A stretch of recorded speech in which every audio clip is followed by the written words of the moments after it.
My name is Madison, and I will be reading Through the Tunnel by Doris Lessing. Going to the shore on the first morning of the vacation, the young English boy stopped at a turning of the path and looked down at a wild and rocky bay, and then over to the crowded beach he knew so well from the other years. His mother walked on in front of him, carrying a bright striped bag in one hand. Her other arm, swinging loose, was very white in the sun. The boy watched that white, naked arm and turned his eyes, which had a frown behind them, toward the bay and back again to his mother. When she felt he was not with her, she swung around. "Oh, there you are, Jerry," she said. She looked impatient, then smiled. "Why, darling, would you rather not come with me? Would you rather—" She frowned, consequentiously worrying over what amusements he might secretly be longing for, which she had been too busy or too careless to imagine. He was very familiar with that anxious, apologetic smile. Contrition set him running after her, and yet as he ran, he looked back over his shoulder at the wild bay, and all morning, as he played on the safe beach, he was thinking of it. Next morning, when it was time for the routine of swimming and sunbathing, his mother said, "Are you tired of the usual beach, Jerry? Would you like to go somewhere else?" "Oh, no," he said quickly, smiling at her of that unfailing impulse of contrition, a sort of chivalry. Yet, walking down the path with her, he blurted out, "I'd like to go and have a look at those rocks down there." She gave the idea her attention. It was a wild-looking place, and there was no one there. But she said, "Of course, Jerry. When you've had enough, come to the big beach, or just go straight back to the villa, if you like." She walked away, that bare arm, now slightly rendered from yesterday's sun, swinging, and he almost ran after her, feeling it unbearable that she would go by herself, but he did not. She was thinking, "Of course he's old enough to be safe without me. Have I been keeping him too close? He mustn't feel ought to be with me. I must be careful." He was only a child, 11 years old. She was a widow. She was determined to be neither possessive nor lacking in devotion. She went worrying off to her beach. As for Jerry, once he saw that his mother had gained her beach, he began the steep descent to the bay. From where he was, high up among red-brown rocks, it was a scoop of moving fish, bluish green fringed with white. As he went lower, he saw that it spread among small promontories and inlets of rough, sharp rock, and the crisping, lapping surface showed stains of purple and darker blue. Finally, as he ran sliding and scraping down the last few yards, he saw an edge of white surf in this shallow, luminous movement of water over white sand, and beyond that, a solid, heavy blue. He ran straight into the water and began swimming. He was a good swimmer. He went out fast over the gleaming sand, over a middle region where rocks lay like discolored monsters under the surface. And then he was in the real sea, a warm sea where irregular cold currents from the deep water shocked his limbs. When he was so far out, he could look back not only on the little bay, but past the promontory that was between it and the big beach. He floated on the buoyant surface and looked for his mother. There she was, a speck of yellow under her umbrella that looked like a slice of orange peel. He swam back to shore, relieved at being sure she was there, but all once very lonely. On the edge of a small cape that marked the side of the bay away from the promontory was a loose scatter of rocks. Above them, some boys were stripping off their clothes. They came running, naked, down to the rocks. The English boy swam toward them, but kept his distance at a stone's throw. They were off the coast. All of them were burned, smooth dark brown, and speaking language he did not understand.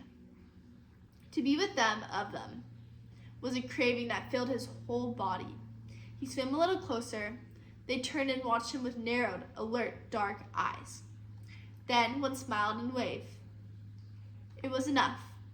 In a minute, he had swum in and was on the rocks beside them, smiling with a desperate, nervous supplication. They shouted cheerfully, greeting at him, and then, as he preserved his nervous, uncomprehending smile, they understood that he was a foreigner, strayed from his own beach, and they proceeded to forget him. But he was happy. He was with them. They began diving again and again from a high point into a well of blue sea between rough, pointed rocks. After they had divided and come up, they swam around, hauled themselves up, and waited their turn to dive again.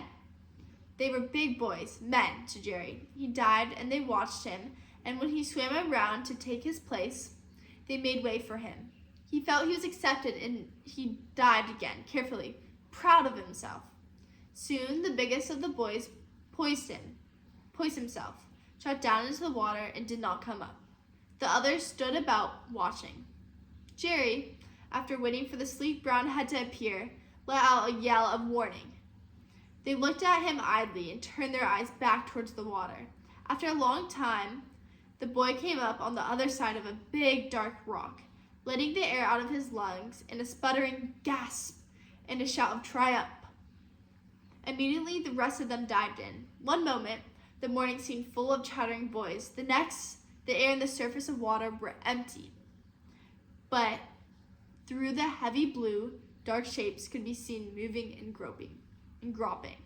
Jerry dived, shot past the school of underwater swimmers, saw a black wall of rock looming at him, touched it, and bobbed up at once to the surface. Where the wall was a low barrier he could see across. There was no one visible. Under him, in the water, the dim shapes of the swimmers had disappeared. Then, one and then another of the boys came up on the far side of the barrier of rock, and he understood that they had swum through some gap or hole in it. He plunged down again. He could see nothing through the sitting water but the blank rock. When he came up, the boys were on the diving rock, preparing to attempt the feat again. And now, in a panic of failure, he yelled up in English, "Look at me, look!" And he began splashing and kicking the water like a foolish dog. They looked down gravely, frowning. He knew the frown. At moments of failure, when he clowned to claim his mother's attention, it was with just this grave, embarrassed inspection that she rewarded him. Through his hot shame feeling, the pleading grin on his face like a scar that could never be removed. He looked up at the group of big brown boys on the rock and shouted, "Bonjour, merci, au revoir, monsieur," while he hooked his fingers in his ears and waggled them. Water surged into his mouth. He choked. Sink came up. The rock, lately weighted with boys, seemed to rear up out of the water as her weight was removed. They were flying down past him now, into the water. The air was full of falling bodies. Then the rock was empty in the hot sunlight. He counted 1, 2, 3. At 50, he was terrified. They must all be drowning beneath him, in the watery caves of the rock. At 100, he stared around him at an empty hillside, wondering if he should yell for help. He counted faster to hurry them up, to bring them to the surface quickly, to drown them quickly. Anything rather than the terror of counting on into the blue emptiness of the morning. And then, at 160, the water beyond the rock was full of boys blowing like brown whales. They swam back to the shore without a look at him. He climbed back to the diving rock and sat down, feeling a hot roughness of it under his thighs. The boys were gathered up their bits of clothing and running off along the shore to another promontory. They were leaving to get away from him. He cried openly, fists in his eyes. There was no one to see him, and he cried himself out. It seemed to him that a long time had passed by, and he swam up to where he could see his mother. Yes, she was still there, a yellow spot under an orange umbrella. He swam back to the big rock and climbed up and dived into the blue pool among the fanged and angry boulders. Down he went until he touched the wall of rock again, but the salt was so painful in his eyes he could not see. He came to the surface, swam to shore, and went back to the villa to wait for his mother. Soon she walked slowly up the paths, swinging her striped bag, the flushed, naked arm dangling beside her. "I want some swimming goggles," he panted, defiant and beaching. She gave him a patient, inquisitive look as she said casually, "Well, of course, darling. But now, you must have them this minute and no other time." He nagged and pestered until she went with him to a shop. As soon as she bought the goggles, he grabbed them from her hand as if she were going to claim them for herself and was off, running down the steep path to the bay. Jerry swam out of the big barrier rock and adjusted the goggles and dived. The impact of the water broke the rubber enclosed vacuum, and the goggles came loose. He understood that he must swim down to the base of the rock from the surface of the water.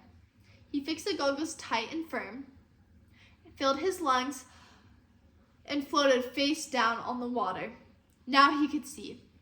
It was as if he had eyes of a different kind, fish eyes, that showed everything clear and delicate and wavering in the bright water.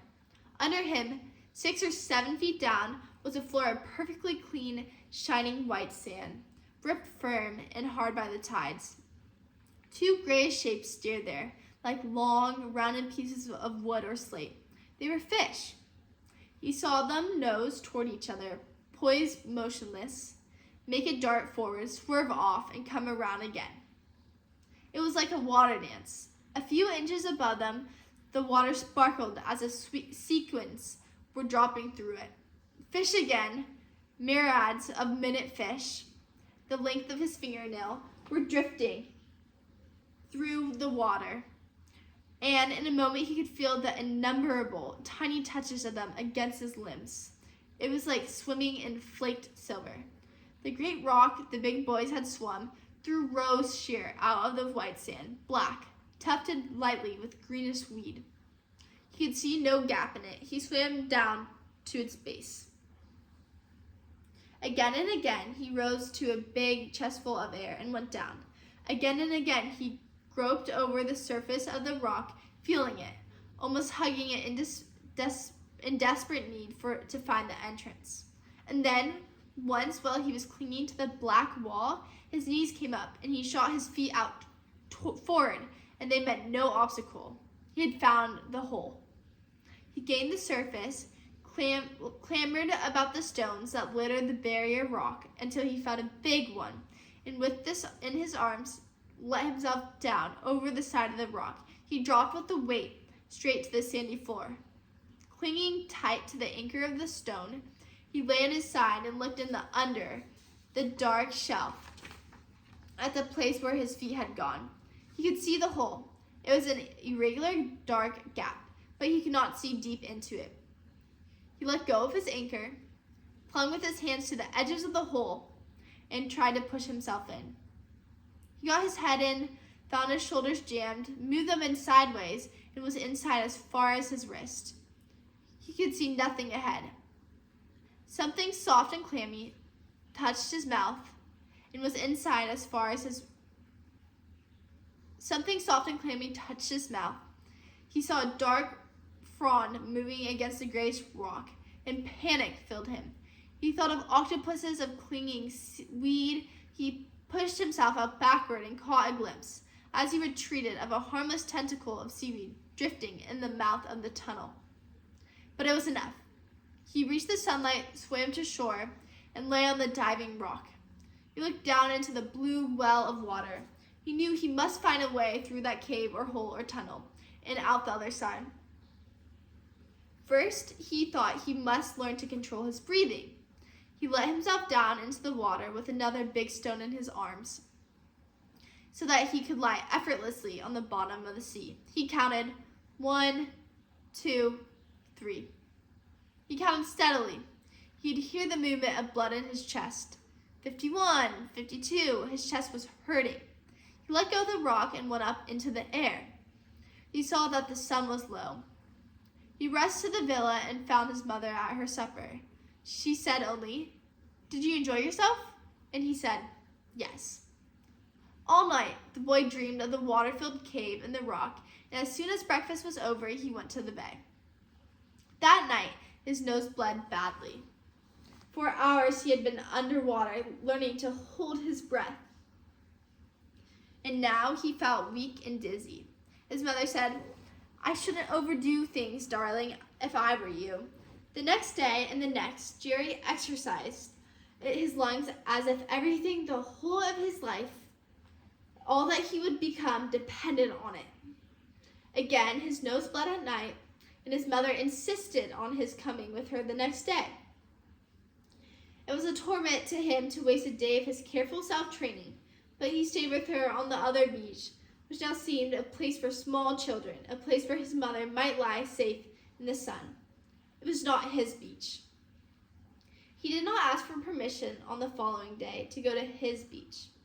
He went before his mother could consider the complicated rights and wrongs of the matter. A day's rest, he discovered, had improved his counting by 10. The big boys had made the passage while he counted 160. He'd been counting fast in his fright. Probably now, if he tried, he could go through that long tunnel, but he was not going to try yet. A curious, most unchildlike persistence and controlled impatience made him wait.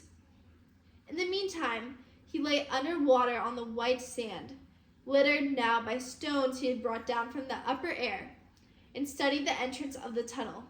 He knew every just-in corner of it, as far as it was possible to see.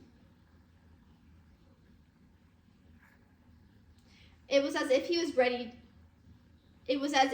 already felt its sharpness about his shoulders. He sat by the clock in the villa when his mother was not near and checked his time. He was incredulous and then proud to find he could hold his breath without strain for 2 minutes. The words 2 minutes authorized by the clock brought close to the venture that was so necessary to him. In another 4 days, his mother said casually one morning, they must go home. On the day before they left, he would do it. He would do it if it killed him, he said defiantly to himself. But 2 days before they were to leave, a day of triumph, when he increased his count by 15, his nose bled so badly that he turned dizzy and had to lie limply over the big rock like a bit of seaweed, watching the thick red blood flow onto the rock and trickle slowly down to the sea. He was frightened. Supposing he turned dizzy in the tunnel. Supposing he died there, trapped. Supposing his head went around in the hot sun and he almost gave up. He thought he would return to the house and lie down, and next summer, perhaps, when he had another year's growth in him, then he would return to go through the hole. But even after he had made the decision, or thought he had, he found himself sitting up on the rock, looking down into the water, and he knew that now, this moment, when his nose had only just stopped bleeding, when his head was still sore and throbbing, this was the moment when he would try. If he did not do it now, he never would. He was trembling with fear that he would not go, and he was trembling with horror at the long, long tunnel under the rock, under the sea. Even in the open sunlight, the barrier rock seemed very wide and very heavy. Tons of rock pressed down on where he would go. If he died there, he'd lie until one day, perhaps not even before next year, those boys would swim into and find it blocked. He put on his goggles, fitted them tight, tested the vacuum. His hands were shaking. And then he chose the biggest stone he could carry and slipped over the edge of the rock until half of him was in the cool enclosing water and half in the hot sun. He looked up at once at the empty sky, filled his lungs once, twice, and then sank fast to the bottom with the stone. He let it go and began to count. He took the edges of the hole in his hands and drew himself into it, wriggling his shoulders in sidewise as he remembered he must kicking himself along with his feet. Soon he was clear inside. He was in a small rock-bound hole filled with yellowish-gray water. The water was pushing him up against the roof. The roof was sharp and pained his back. He pulled himself along with his hands, fast, and used his legs as levers. His head knocked against something. A sharp pain dizzied him. 50, 51, 52. He was without light, and the water seemed to press upon him with the weight of rock. 71, 72. There was no strain on his lungs. He felt like an inflated balloon. His lungs were so light and easy, but his head was pulsing. He was being continually pressed against the sharp roof, which felt slimy as well as sharp. Again, he thought of octopuses and wondered if the tunnel might be filled with weed that could tangle him. He gave himself a panicky, convulsive kick forward, ducked his head, and swam. His feet and hands moved freely as if in open water. The hole must have widened out. He thought he must be swimming fast, and he was frightened of banging his head if the tunnel narrowed. 100, 101, the water paled. Victory filled him. His lungs were beginning to hurt. A few more strokes and he would be out. He was counting widely. He said 115, and then, a long time later, 115 again. The water was clear, jeweled green all around him. Then he saw above his head a crack running up through the rock. Sunlight was falling through it, showing a clean, dark rock of the tunnel, a single mussel shell, and darkness ahead. He was at the end of what he could do. He looked up at the crack as if it were filled with air and not water, as if he could put his mouth to it and draw in air. 115, he heard himself say inside his head, but he had said that long ago. He must go on into the blackness ahead or he would drown. His head was swelling, his lungs cracking.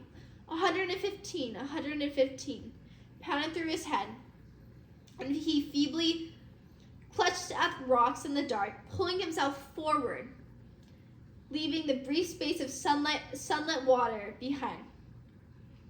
He felt he was dying. He was no longer quite conscious. He struggled on in the darkness between laughs of unconsciousness. An immense swelling pain filled his head. And then the darkness cracked with an explosion of green light. His hands groping forward meant nothing, and his feet kicking back propelled him out into the open sea. He drifted to the surface, his face turned up to the air. He was gasping like a fish, and he felt he would sink now and drown. He could not swim the few feet back to the rock. Then he clutched it, and pulling himself up onto it, he lay face down, gasping. He could see nothing but a red vein clotted dark.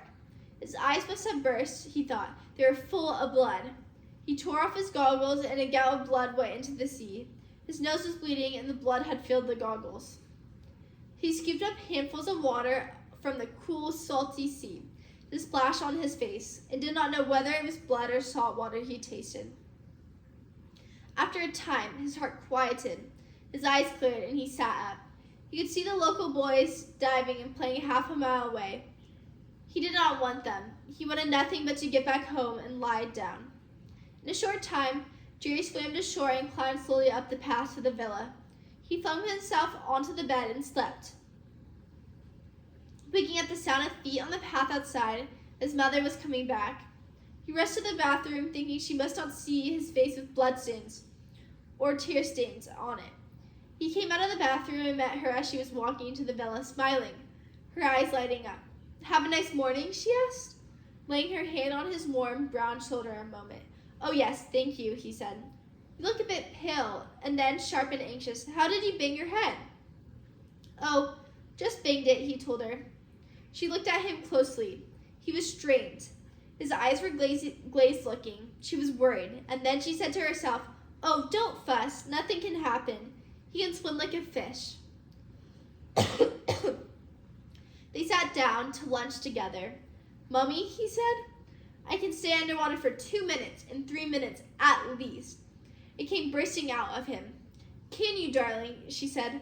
"Well, I shouldn't overdo it. I don't think you ought to swim any more today." She was ready for a battle of wills, but he gave in at once. It was no longer of the least importance to go to the bay.